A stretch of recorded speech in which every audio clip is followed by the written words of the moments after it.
Okay, let's get started now. In this video, I'm going to be solving June 2019, paper 61. So it's just paper 6, variant 1, the alternative to practical paper, June 19. Before I get started, just a quick overview about paper 6. It's a very simple paper. You don't really need to revise anything in the syllabus in particular in order to be able to solve it. You just need to know some basic ideas about what measuring instruments you can use to measure different things, how to come up with conclusions and state and justify basic ideas that he wants to confirm, the examiner wants to confirm. You need to know how to draw a basic graph and come up with precautions and limitations and improvements for the different types of experiments that you're going to see.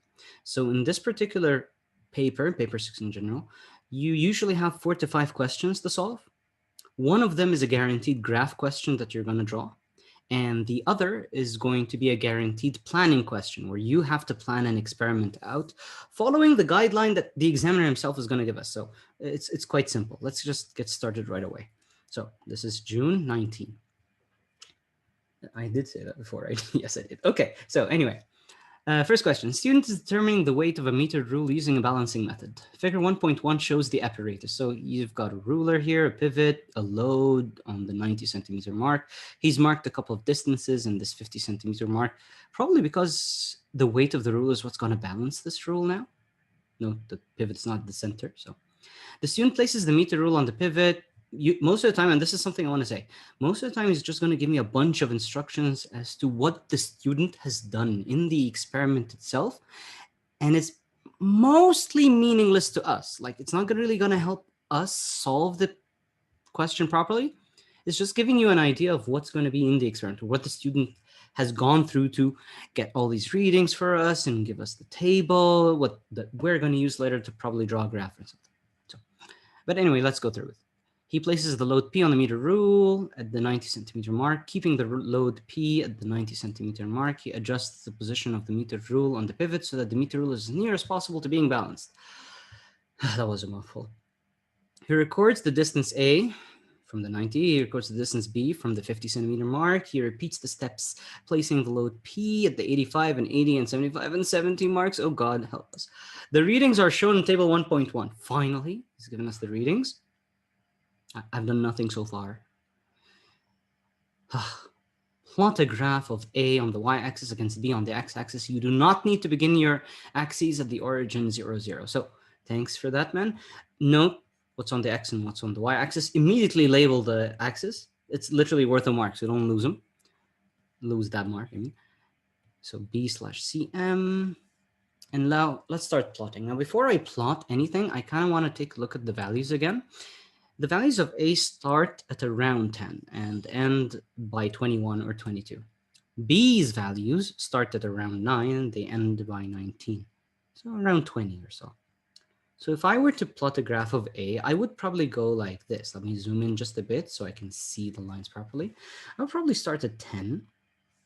Or actually, let me do this. It's going to be much easier for me to do. I'm just going to mark every 10 squares so I can zoom out and draw the graph easily without having to zoom in and out all the time. But anyway, it would also help if you do this. Like, just mark every 10 squares so that you can, there we go. Have an easier time plotting stuff. So since A starts at around, what was it again? Yeah, 10 and ends at around 21. Starting at 10 is not a bad idea. But here's the thing I advise. Always plot your scale or design your scale so that every 10 squares is either a multiple of 1, a multiple of 2, or a multiple of 4, or a multiple of 5. So something like 10, 11, 12, or 10, 12, 16, or 10, 14, 18, so that every square is easy for you to judge, or 10, 15, and 20, and so on. So since I want to hit 20, let's try every one. So 10, 11, 12, 13, 14, 15, 16. That doesn't work. It's not going to hit 20. It's not going to reach 21.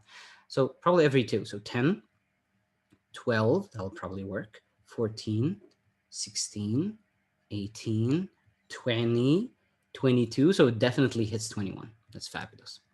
Now, if I go back to the table and I check the lower value for B, it's 9.5 and ends at 19. So let's start at 9. And I think I'm going to use the same scale. So 9, 11, where every 10 squares is 2.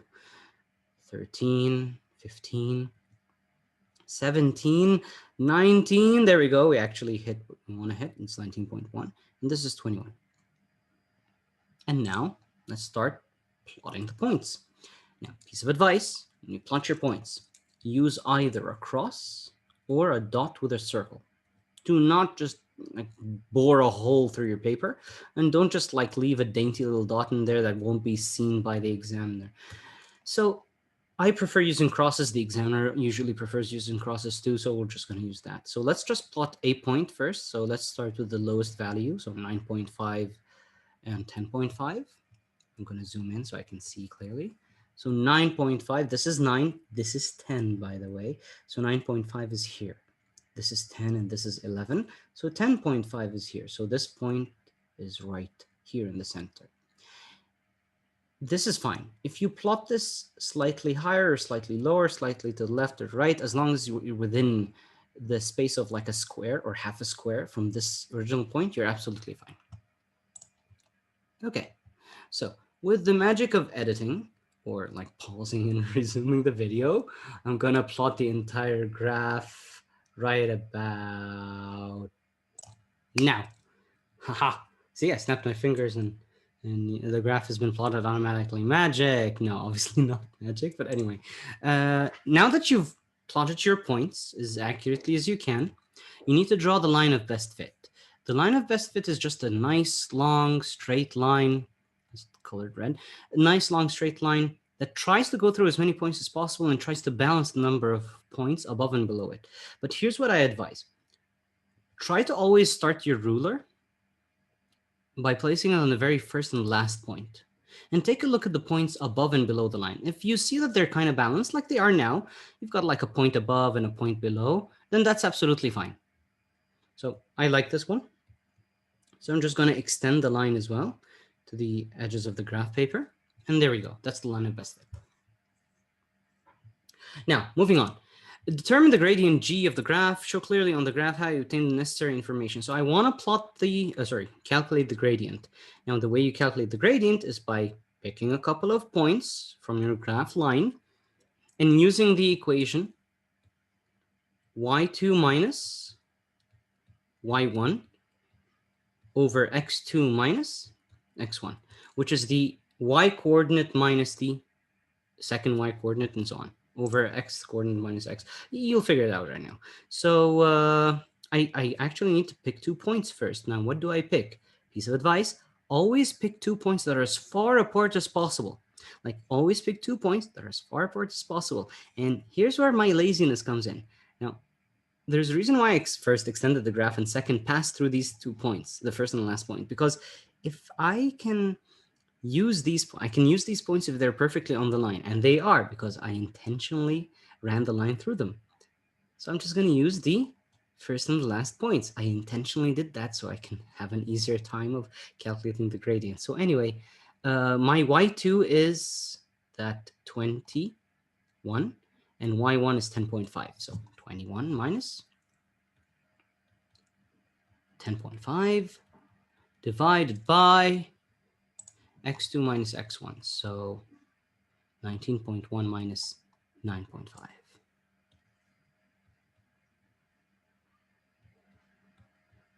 Now, again, there is a reason why I passed through these points.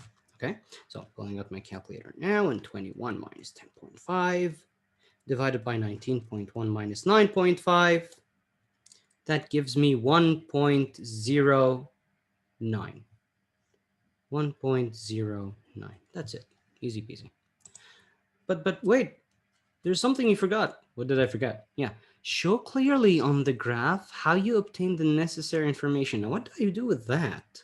Now, if he asks you for this, and he always will ask you to show clearly how you obtain the necessary information, just draw a dashed triangle or a solid triangle. I don't care either way. Just draw a triangle between the 2 points that you've chosen to use for your gradient calculation, because he needs to see what these points are. I don't like that line, so I'm just going to redraw it. There we go. Good boy.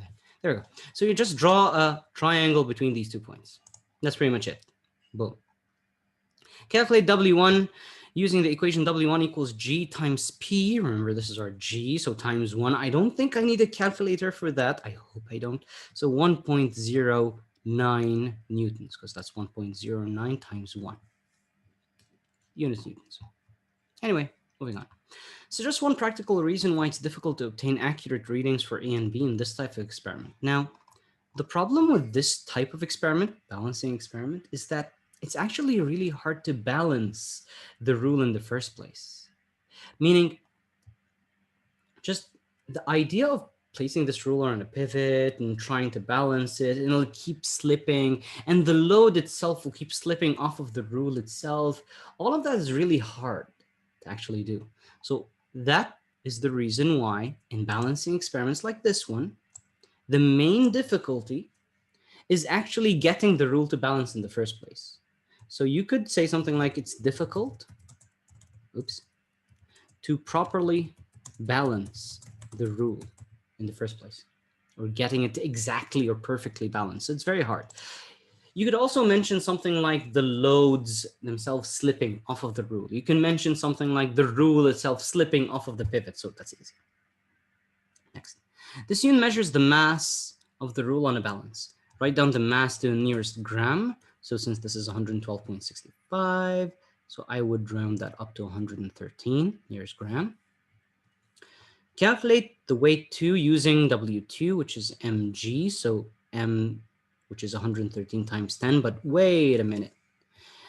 M is in grams. This is in kilograms. So I have to convert that first. So 113 grams divided by 1,000 gives me 0.113 kilograms. Now I can multiply this by 10, which is G, so I can get the weight in newtons. So 1.13 newtons. Please be careful with your units. Next. State and explain whether this value of W2 can be considered equal to the value of W1 obtained in part C within limits of accuracy. This is a very common type of question, or subset of questions, where he asks you or just provides you with an idea, like maybe a couple of values are equal, maybe a couple of variables are proportional. Just he's going to ask you if that idea is right or wrong. Are these two things equal or not within limits? So since W2 is 1.13 and W1 is 1.09, they're almost equal. Mathematically, they're not. Physically, they are. So if I were to write an answer here, I would say, yeah, they're equal. Yes, they are equal. Why? Because the difference between, W1 and W2, and my memory has failed me. Oh yeah, it was 1.09 is, let's calculate the difference. We just have to emphasize that it's really small, is 0.04, which is very small and within limits of accuracy. Or you could just say that the values of 1.13 and 1.09 are very close to each other. And therefore, I can assume that they're constant or equal. I'm sorry, not constant. So equal. That's it. First question done. Nice whopping 12 marks. Remember, this entire exam is 14 marks. So we're almost a quarter way through. Next.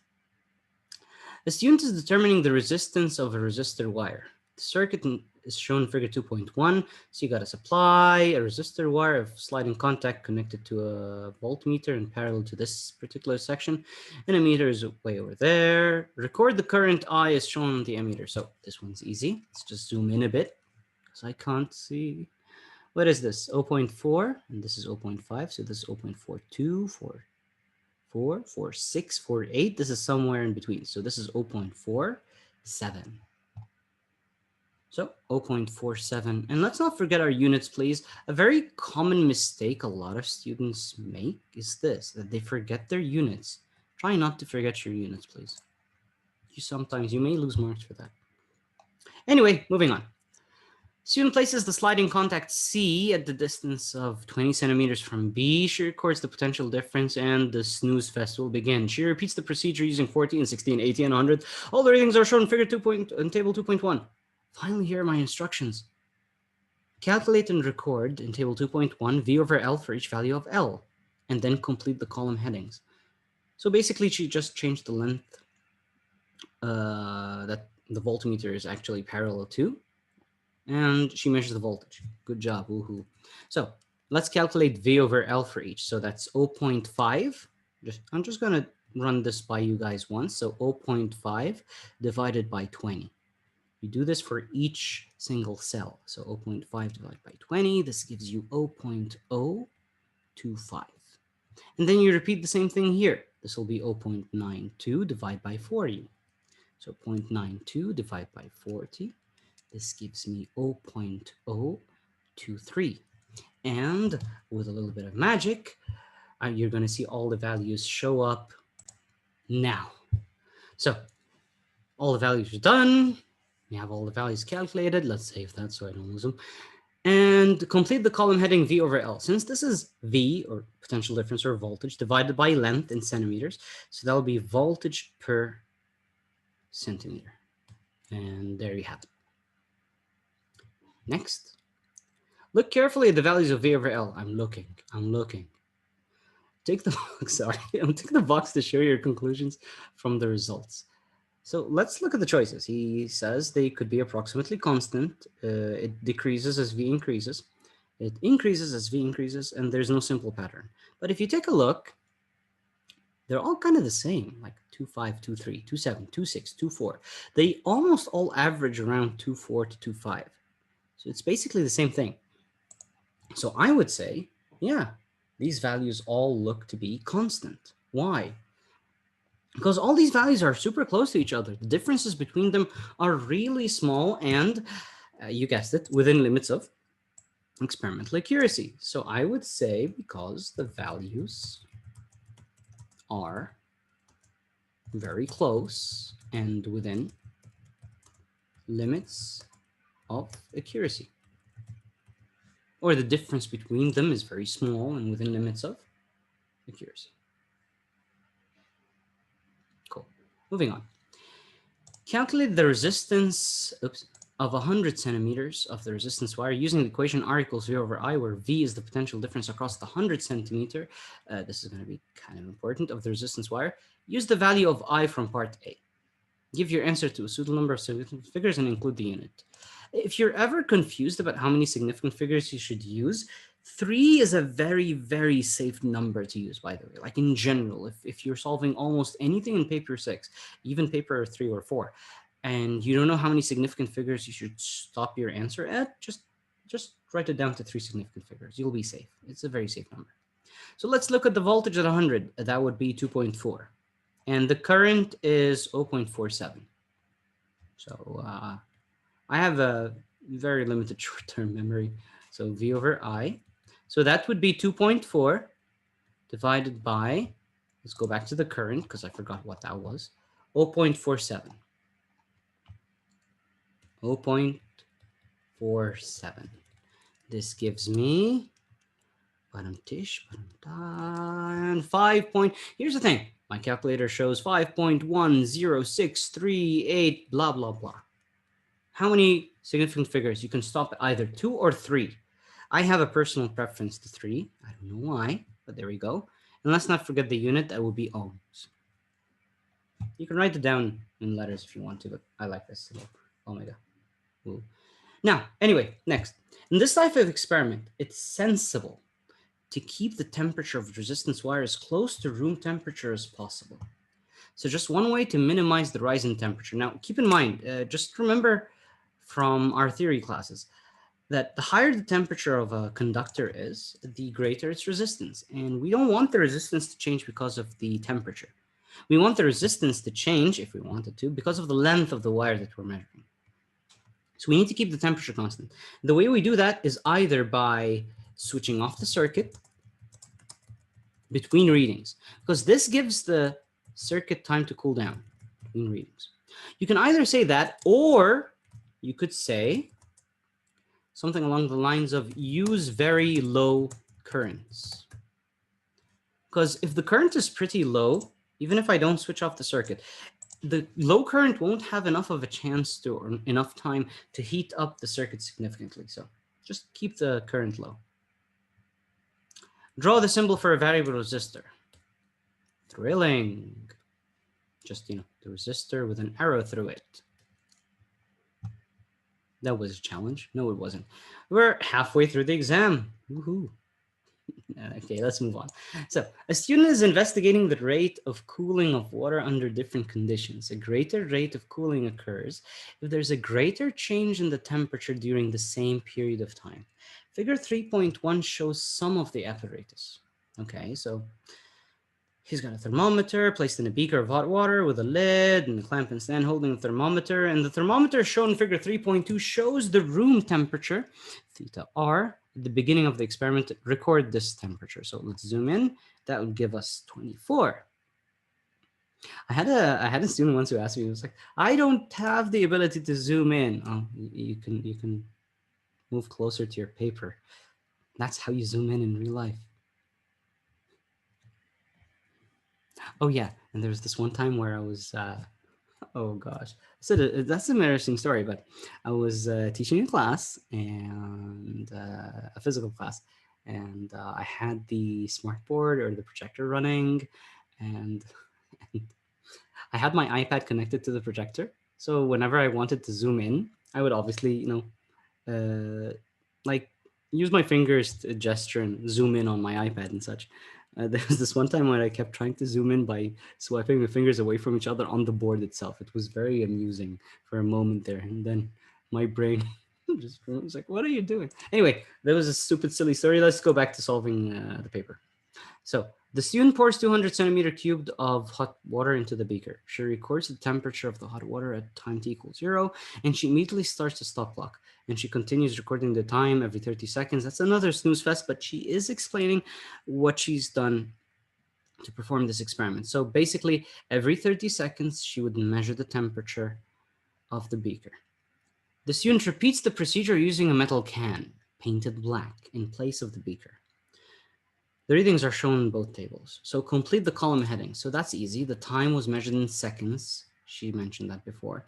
And the temperature is in degrees Celsius. So we fill in the column headings, as in the units that are missing. Then he says, look carefully at the readings. Again, we're looking. So look carefully at the readings in table 3.1 and 3.2. Tick the box to show your conclusion from the readings. Piece of advice. If you're ever asked to compare a couple of temperature readings of a beaker cooling or some water cooling in something, always try to measure the temperature difference between the first and the last values. Just take a look at the temperature difference here. So for example, 94 minus 89 would give you a temperature drop, a total temperature drop of 5 degrees over the 150 seconds. Whereas the can experienced the drop of 6 degrees. So 93 minus 87, 6 degrees. The question is, though, what do you guys think? Tick the box to your conclusion. The water in the beaker has a greater rate of cooling, or the beaker has a smaller rate of cooling, or there's no significant difference. I mean, by taking a look at these two, there's not much of a difference. It's like a 5 degrees, 6 degrees drop. That's a 1 degree difference. It's nothing much. So there is no significant difference between the two. And justify your conclusion by reference to the readings. I will literally reference these two. I will simply say that the beaker, or in 150 seconds, the beaker temperature dropped by 5 degrees. 5, Mr. Keyboard. Oh, there you go. Thank you. 5 degrees Celsius. And the can dropped by 6 degrees Celsius, which is not a significant difference. That's pretty much it.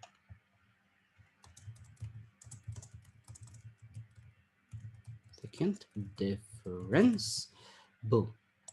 Done. Wait, I don't like this. I like this better. It's much clearer. Yeah. Let's move on. A student in another school carries out the experiment and reports that the rate of cooling of the water in the can is different from the rate of cooling of the water in the beaker. Okay, that's his problem, not ours.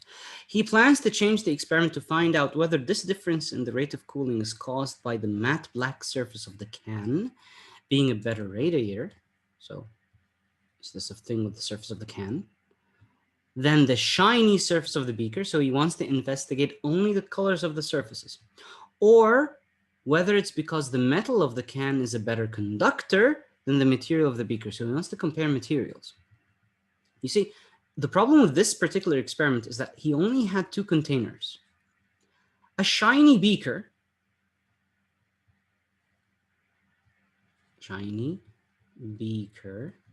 and a black can. This is not fair because not only are their colors different, their materials are also different. It would have been so much better had he had a shiny beaker, like he previously had, and a black beaker. So now he's only comparing colors. Or if he had a shiny can and a black can. So now he can only compare colors, or if he wanted to, he could compare the shiny beaker with the shiny can. So now he's only comparing materials, or the black beaker with the black can. He's only comparing materials. So when he asks me to suggest a couple of changes to the apparatus that the student could make, all I would say is he should just get another can that's painted, right? Shiny, right? Or get a black beaker. So you can say he could use a shiny can, or we could also add, let's do this, or we could also say use a black beaker or a black painted beaker.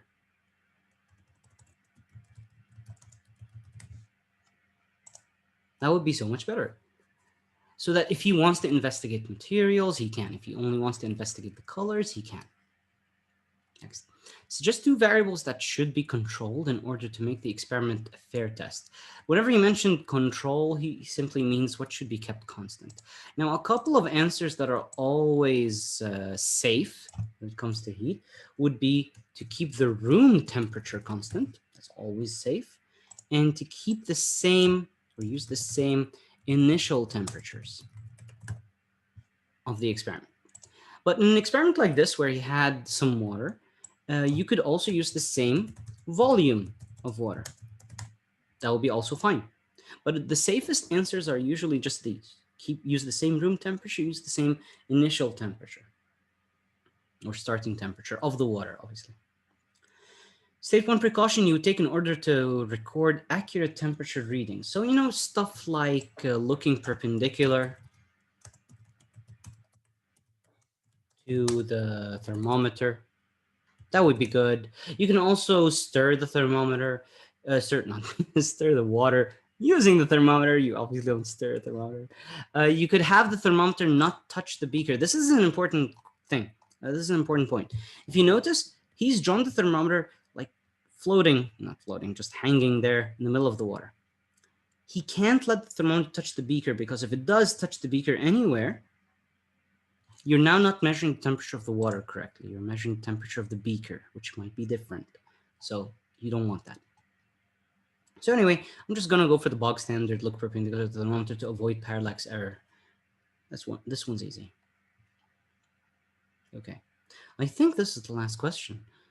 And this is our planning question. You know, this big, scary question where a lot of students just take a look and go like, oh my God, do I have to write an essay worth 7 marks? And then you start pulling your hair out and you start panicking and you hyperventilate and then you think you're failing and you're not going to fail. You'll be absolutely fine. This question, I personally consider is one of the easiest questions in paper 6, simply because he literally tells you everything you need to know. And he gives you a list of prompts, as I call it, to help you answer and write down your answer. Answer the question and write down your answer. But here's the thing. The key to solving this type of question, the key to solving a planning question, is to figure out what the independent and the dependent variables are in an experiment like this. Just a reminder, an independent variable is the variable that you physically change. The dependent variable depends on the initial variable that you changed.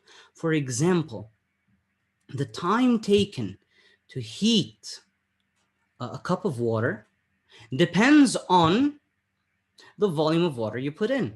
The more water I put in a cup, the more time it takes for me to heat that water up to the same temperature. If I want to make myself a cup of tea, it's not like making myself and my family 10 cups of tea. Because the more water you have, the more heat you're going to have to supply. And obviously, the amount of time you take to heat the water up depends on the volume of the water or the mass of the water, not the other way around. So let's read the question and figure out what the independent and dependent variables are. So a student is investigating the work required to pull a box containing some masses up the slope. Okay, so he's going to pull something up a slope and he wants to figure out what the work is, but we don't know what the independent and dependent variables are. Dependent is probably the work, but let's read through the question more. Plan an experiment to investigate how the work required to pull the box up the slope depends on the mass of the box and its contents. Oh, that one's easy. The work depends on the mass. So this means that the mass of the box and its contents is the independent.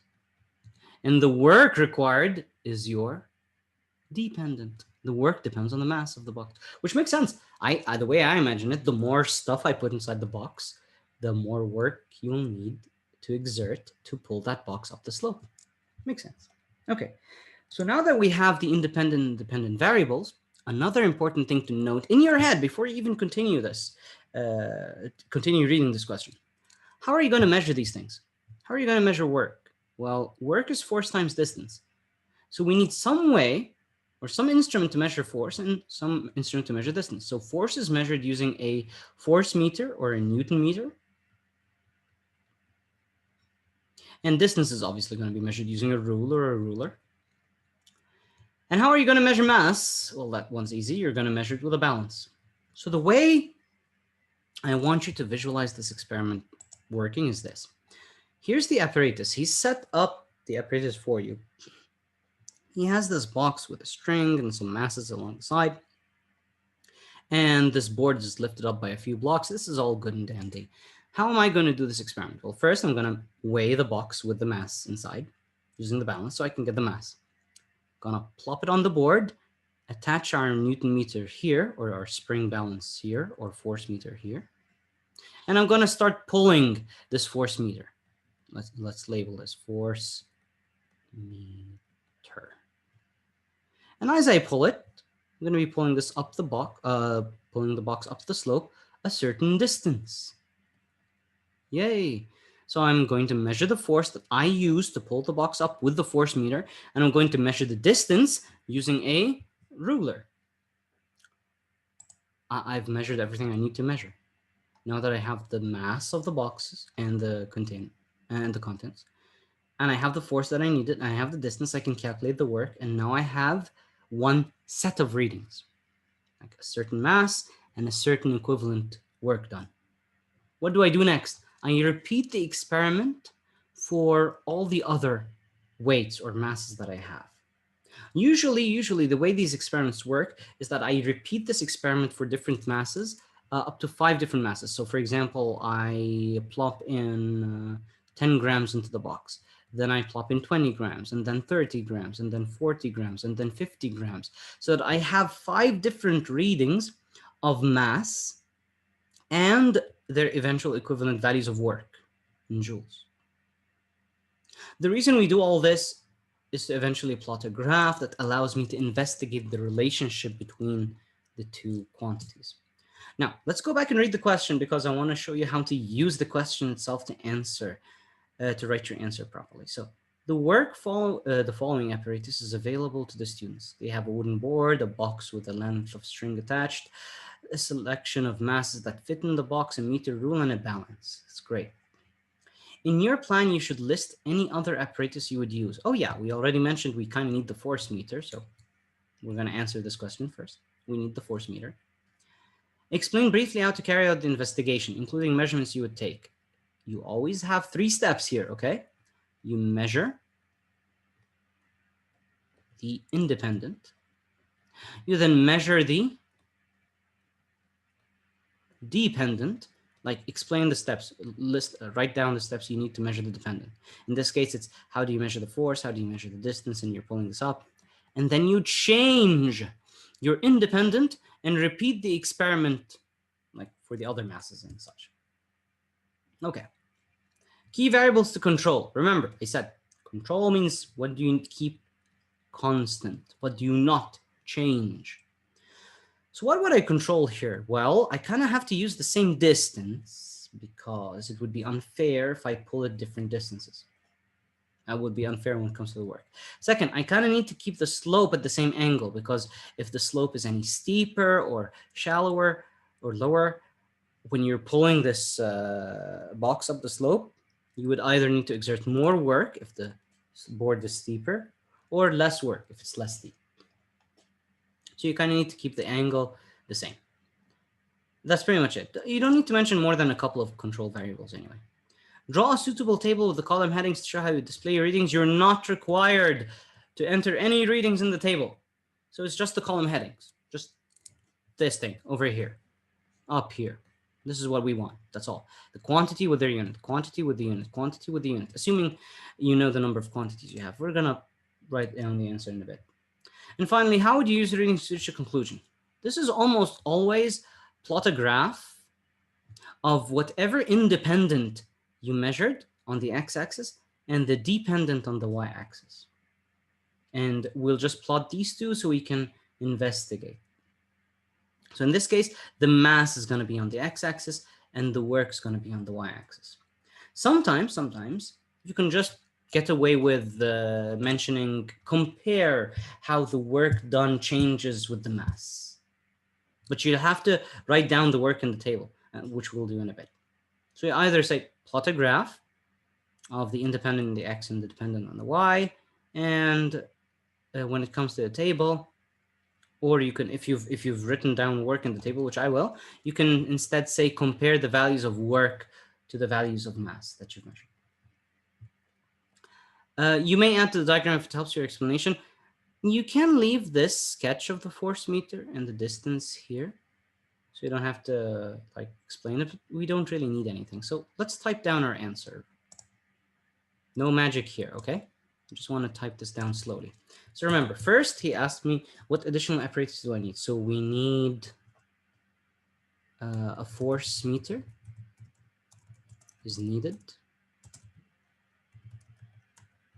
To what exactly? To measure the force. Let's just say a force meter is needed for now. Okay, we answered the first question. Second question. And my memory fails me. Let's look at the prompts. Explain briefly how to carry out the investigation. So let's go back. So what do I need? First, remember, measure the independent. So measure the mass of the box with, using a balance. Cool. Then what do? Pull the box up the slope using the force meter. Awesome. Measure the force and the distance moved by the box. Great. Then what do?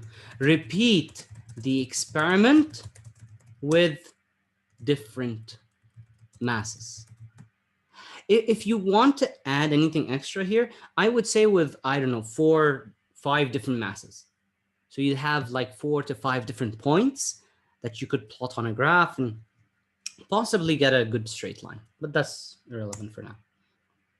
Remember, he did ask me for what should I control and what should I keep constant. So we're going to keep the distance moved by the box and the angle of the board constant. Can need these the same. Fabulous. We need a table. So let's lay out the table here. So what were my values again? The table must include the independent and the dependent. But if the dependent, this is important, if the dependent was calculated using any other measurements, they also have to be included. So first we need a column for the mass. This could be in grams or kilograms, that's fine. So kilograms for now. And we need a column for the force. We measured the Newton meter. I don't necessarily need a column for the distance because the distance was constant. If you want to add it here, that's fine. If you don't, that's okay. But we do need one more column for the work, and that's in joules. We're done. I'm gonna draw the outline of the table in a bit, but let's answer the final question. How would I use reasons to reach a conclusion? I would plot a graph of mass on the x-axis and work on the y-axis. That's it. There's your answer. Now, just so I can make it look prettier. Looks so pretty. I'm just going to draw the outline of the table right here. And boom, done. Do you see how simple this was? Do you see how small the answer is relative to the amount of space the examiner has given you? You don't need that much space to answer these planning questions.